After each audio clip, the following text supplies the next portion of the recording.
المكان أكاديمية الشرطة بالتجمع الخامس بالقاهرة الجديدة. الزمان الأربعاء 3 أغسطس من عام 2011.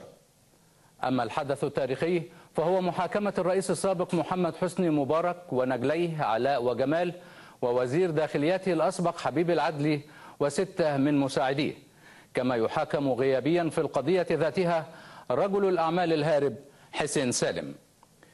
يواجه مبارك والعدلي ومساعدوه 6 اتهامات تشمل القتل العمد والشروع في قتل المتظاهرين وإشاعة الفوضى والانفلات الأمني، وتصل عقوبتها إلى الإعدام شنقا. بينما يواجه مبارك ونجلاه وصديقه حسين سالم تهما باستغلال النفوذ والإضرار العمدي بأموال الدولة والتربح لهم ولغيرهم، مما أدى للإضرار باقتصاد البلاد وتصل عقوبتها إلى المؤبد.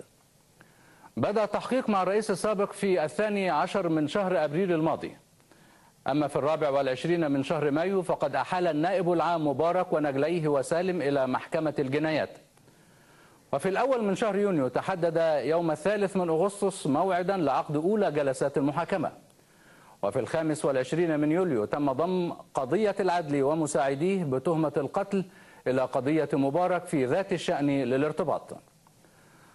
وحرصا من المحكمة على طمأنة الشعب المصري، فقد أعلن رئيس هيئة القضاة المختصين بالنظر في القضية المستشار أحمد رفعت أن القضية ستنظر بجلسات متعاقبة دون التقيد بأيام محددة، وذلك لحين الفصل نهائيا فيها. بالدخول إلى القاعة التي ستشهد المحاكمة نجدها تستوعب أكثر من 1000 شخص، وقد خاض مهندسو ورجال المقاولون العرب سباقا مع الزمن للانتهاء من تجهيز القاعة قبل موعد بدء المحاكمة وتجهيز القفص الحديدي الذي سيمثل فيه المتهمون داخل القاعة.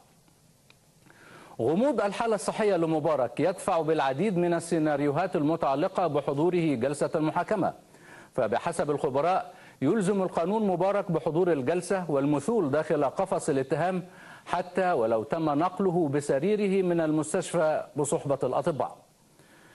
أما إذا كان مبارك في حالة لا تسمح بانتقاله من المستشفى ولم يحضر الجلسة وقدم محاميه تقارير طبية تفيد ذلك، فالقرار وقتها يكون لهيئة القضاة وحدها.